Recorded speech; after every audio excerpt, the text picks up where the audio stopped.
स्वागत है दोस्तों आप सभी का आपके अपने चैनल झारखंड फाइटर्स में। दोस्तों आज का सेशन हम लोगों का हिंदी का क्लास का रहेगा। आज हम लोग हिंदी के मॉडल प्रैक्टिस सेट 5 करेंगे। इससे पहले हम लोगों ने मॉडल प्रैक्टिस सेट 4 कर चुके हैं। आज ये हमारा 5वां मॉडल प्रैक्टिस सेट है।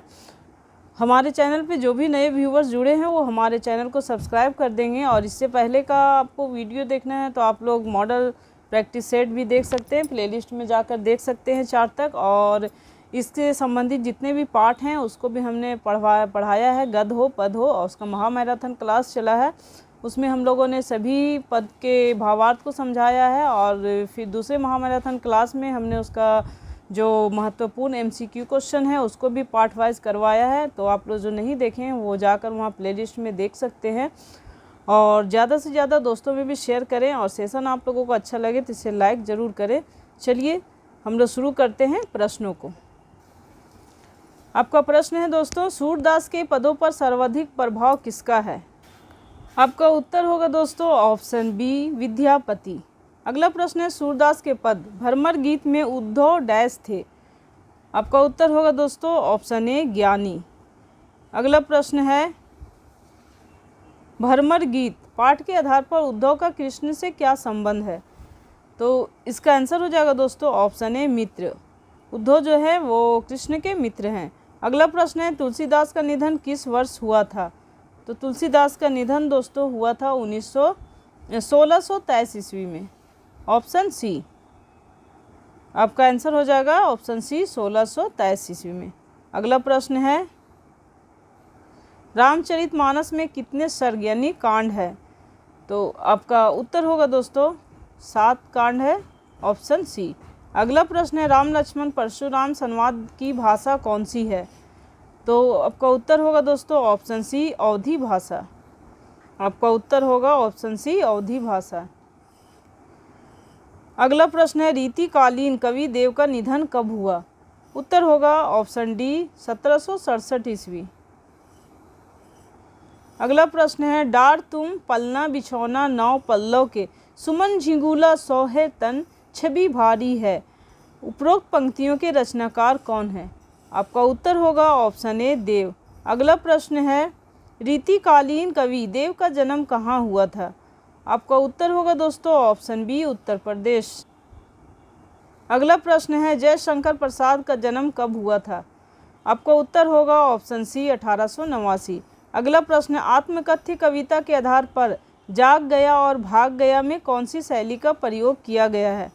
आपका उत्तर होगा दोस्तों ऑप्शन ए लयात्मक शैली। अगला प्रश्न है, आत्मकथ्य कविता में कवि ने किसका वर्णन किया है? आपका उत्तर होगा दोस्तों ऑप्शन ए जीवन के प्रति अपने अनुभव का। अगला प्रश्न है, निराला का निधन किस वर्ष हुआ था? तो निराला का निधन जो हुआ था दोस्तों वो आपका हुआ था 1961 ईस्वी में। आपका आंसर हो जाएगा ऑप्शन डी। अगला प्रश्न है, उत्साह कविता में निराला की काव्य शिल्प की विशेषताएं क्या है? आपका उत्तर होगा दोस्तों ऑप्शन सी उपमानों का प्रयोग और अलंकारों का प्रयोग दोनों है, इसलिए ए और बी दोनों आंसर होगा आपका। नेक्स्ट है, हिंदी में मुक्त छंद के प्रवर्तक हैं। आपका उत्तर हो जाएगा दोस्तों ऑप्शन बी निराला। अगला प्रश्न है, प्रसिद्ध कविता बादल को घिरते देखा है के रचयिता कौन है? आपका उत्तर होगा दोस्तों ऑप्शन सी नागार्जुन। अगला प्रश्न है, फसल कविता में कवि के अनुसार फसल क्या है? तो आपका उत्तर होगा दोस्तों हाथों की स्पर्श की महिमा, मिट्टी की गुणधर्म और सूर्य की किरणों का तेज, ये सभी होगा। तो इसलिए आंसर हो जाएगा आपका ऑप्शन डी उपरोक्त सभी। अगला प्रश्न है, एक दंतुरित मुस्कान कविता के आधार पर बताएं कि शिशु कवि को कनखियों से क्यों देखता है? आपका उत्तर होगा दोस्तों ऑप्शन बी शिशु कवि से परिचय बढ़ाना चाहता है। अगला प्रश्न है, गिरिराज माथुर का जन्म कब हुआ था? तो गिरिराज माथुर का जन्म हुआ था दोस्तों 1918 में। आंसर होगा आपका ऑप्शन डी 1918। अगला प्रश्न है, जो ना मिला भूल उसे कर तू भविष्य वरण, छाया मत छूना मन होगा दुख दूना। उपरोक्त पंक्तियां किस कविता से उद्धत हैं? आपका उत्तर होगा दोस्तों ऑप्शन ए छाया मत छूना। अगला प्रश्न है छाया मत छूना कविता का क्या अर्थ है। आपका उत्तर होगा दोस्तों कल्पना से दूर रहना और अवास्तविकता की दुनिया से बचना है। ये आपका दोनों उत्तर हो जाएगा, इसलिए उत्तर होगा आपका ऑप्शन सी, ए और बी दोनों। अगला प्रश्न है ऋतुराज का जन्म कब हुआ था।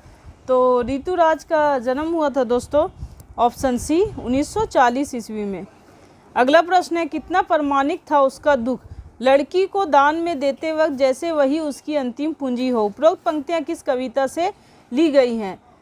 दोस्तों कविता का जितना भी आपका कविता था 7 से 8 उसे हमने एक महामैराथन क्लास में करा चुके हैं। सारे कविता के पद को उसको हम लोगों ने पाठ भी किया है और उसके भावार्थ शब्दार्थ को भी समझा है। और दूसरे महामैराथन में हमने उससे संबंधित महत्वपूर्ण MCQ क्वेश्चन को करवाया है। जो भी नए व्यूअर्स हैं और नहीं देखे हैं नहीं पढ़े हैं तो जाकर वहाँ प्लेलिस्ट में देख सकते हैं आप लोग, और ज़्यादा से ज़्यादा दोस्तों को भी शेयर करें।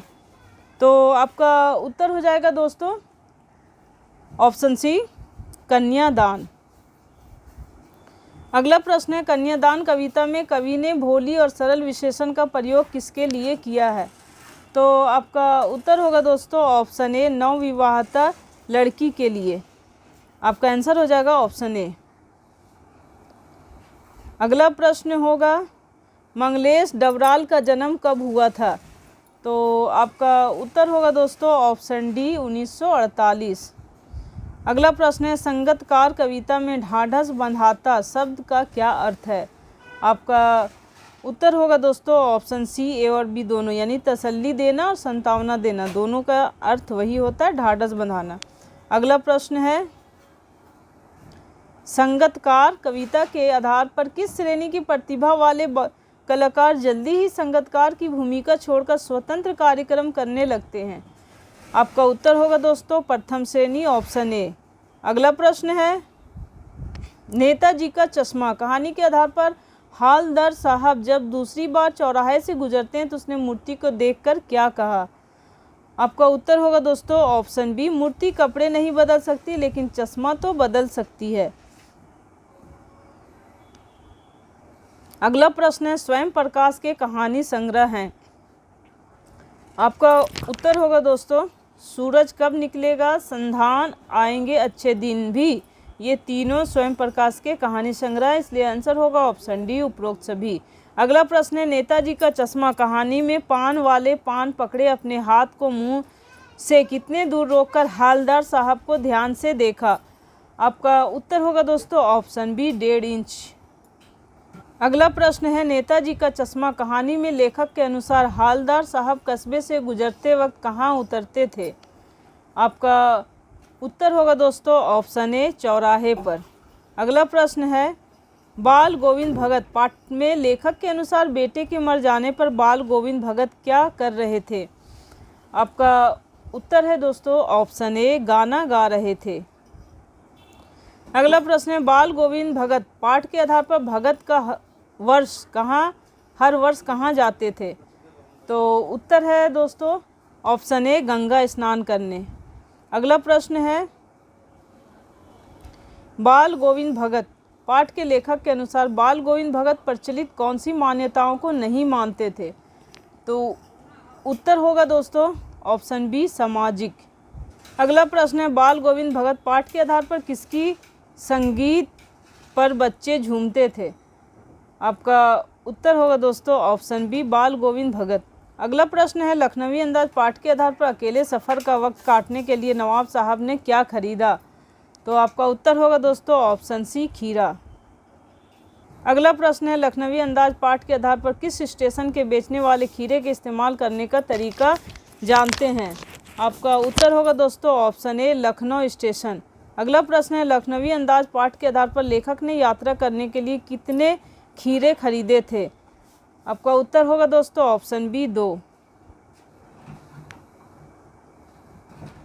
अगला प्रश्न है लखनवी अंदाज पाठ के आधार पर गुमान शब्द का क्या अर्थ है।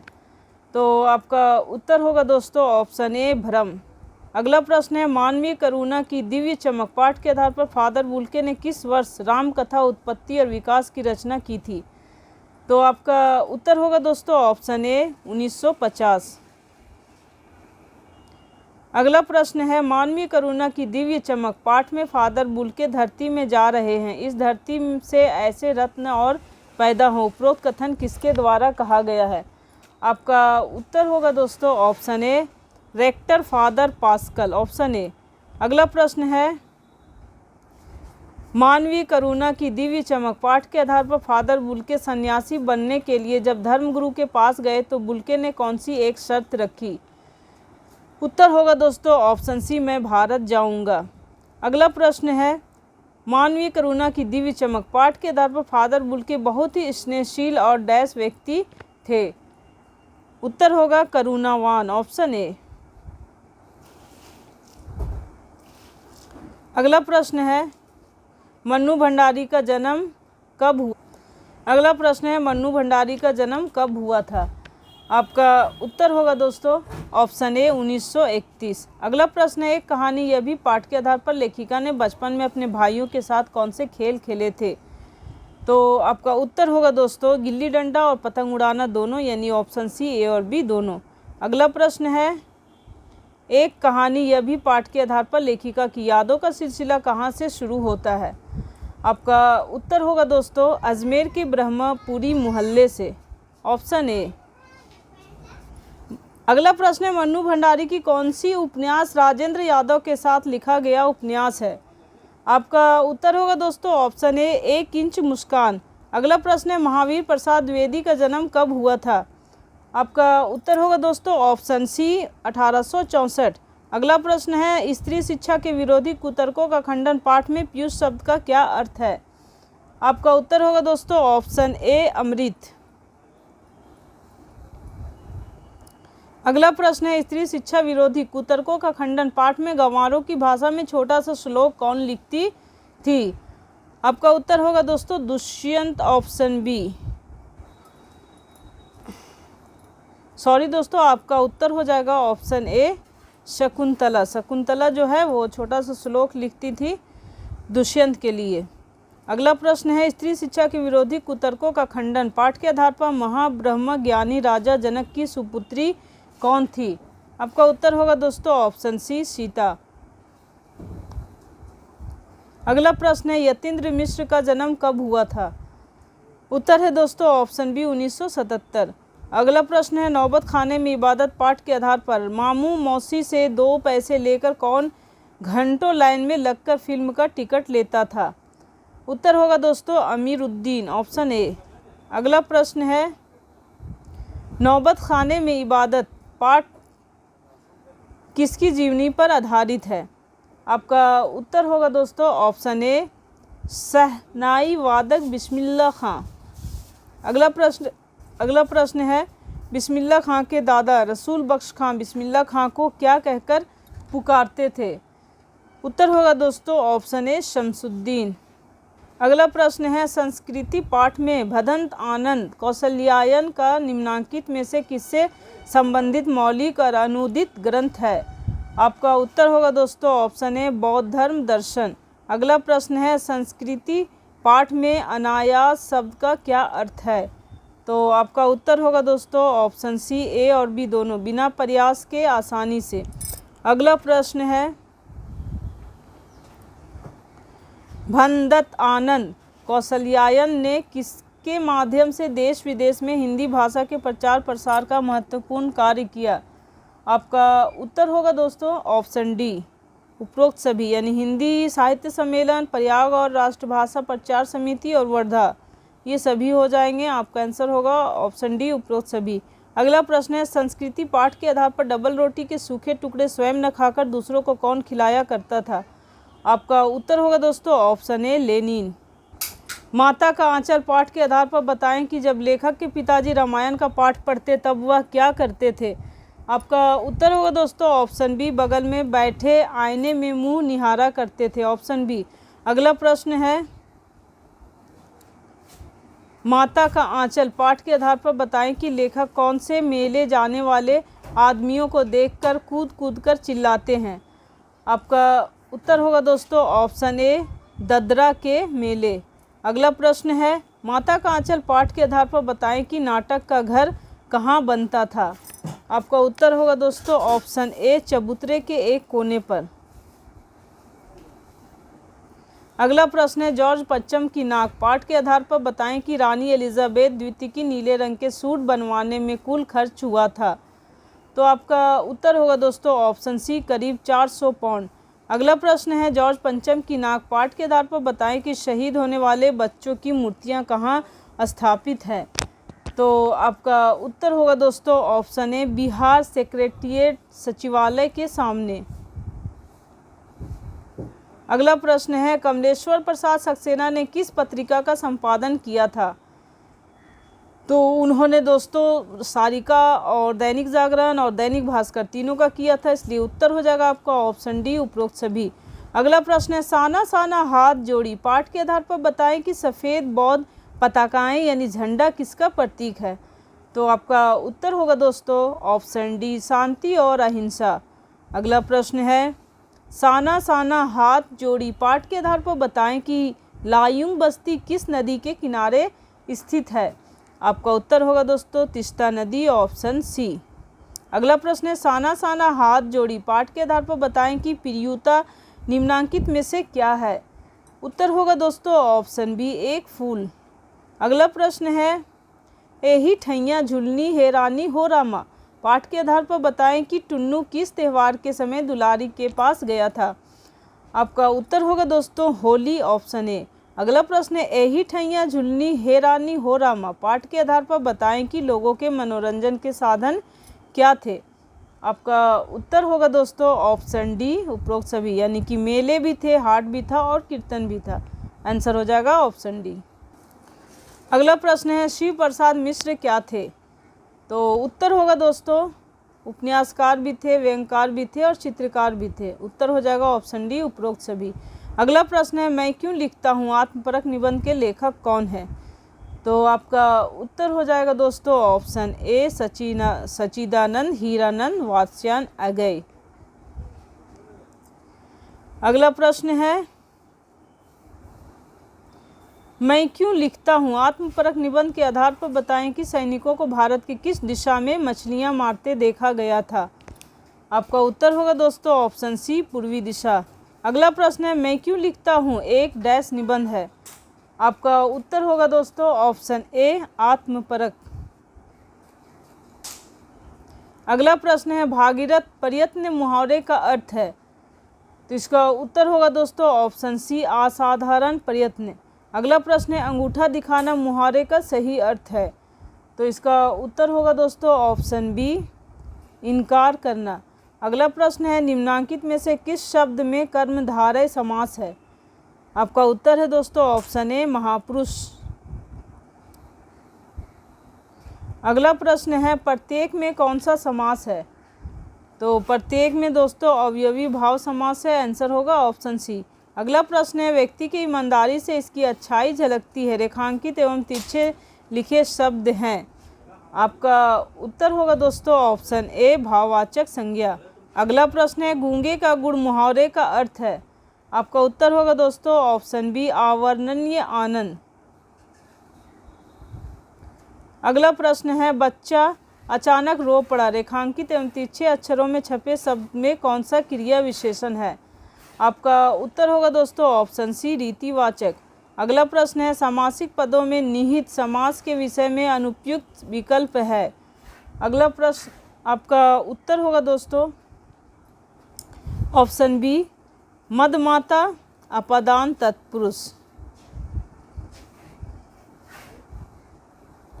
अगला प्रश्न है, मुहावरे की विशेषता है। तो मुहावरे की विशेषता है दोस्तों इनकी रूप रचना का अपरिवर्तित रहना, ऑप्शन बी। अगला प्रश्न है दोस्तों, यह घर मेरा है वाक्य है। आपका उत्तर होगा दोस्तों निश्चयवाचक सर्वनाम। अगला प्रश्न है, निम्नलिखित में से कौन अवयव है। आपका उत्तर होगा दोस्तों ऑप्शन डी, और। अगला प्रश्न है, ने किस कारक का चिन्ह है। तो ने जो है दोस्तों वो है कर्ता कारक का चिन्ह। अगला प्रश्न है, निम्नलिखित में सर्वनाम है। तो निम्नलिखित में दोस्तों सर्वनाम आप है। अगला प्रश्न है, निम्नलिखित में विशेषण है। आपका उत्तर होगा दोस्तों ऑप्शन डी शांत। अगला प्रश्न है शीत का विलोम होगा, तो शीत का विलोम यानी उल्टा होगा दोस्तों उष्ण।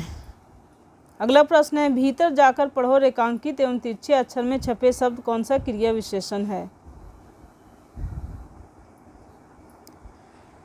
आपका उत्तर होगा दोस्तों ऑप्शन ए स्थानवाचक। अगला प्रश्न है सनातनी का विलोम शब्द है, तो सनातनी का विलोम शब्द है दोस्तों ऑप्शन बी सुधारवादी। अगला प्रश्न है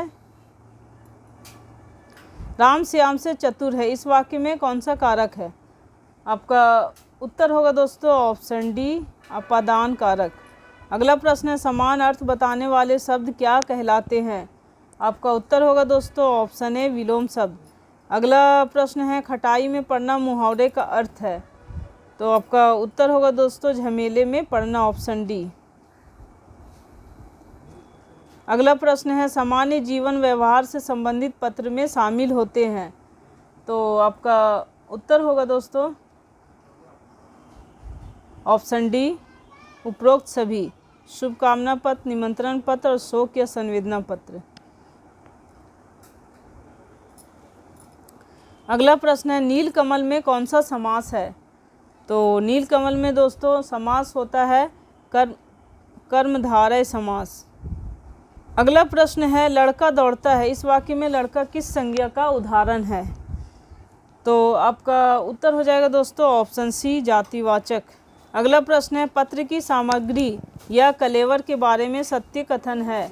आपका उत्तर होगा दोस्तों कलेवर की भाषा सरल होनी चाहिए,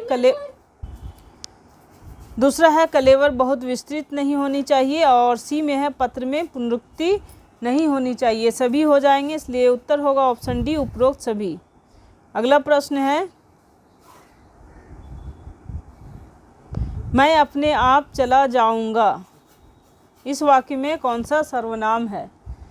उत्तर होगा दोस्तों ऑप्शन सी निजवाचक। अगला प्रश्न है भीष्म पितामह ने आजीवन शादी न करने का प्रण लिया था, रेखांकित एवं तिरछे शब्द का समास होगा, तो आपका उत्तर होगा दोस्तों अवयवी भाव समास ऑप्शन ए।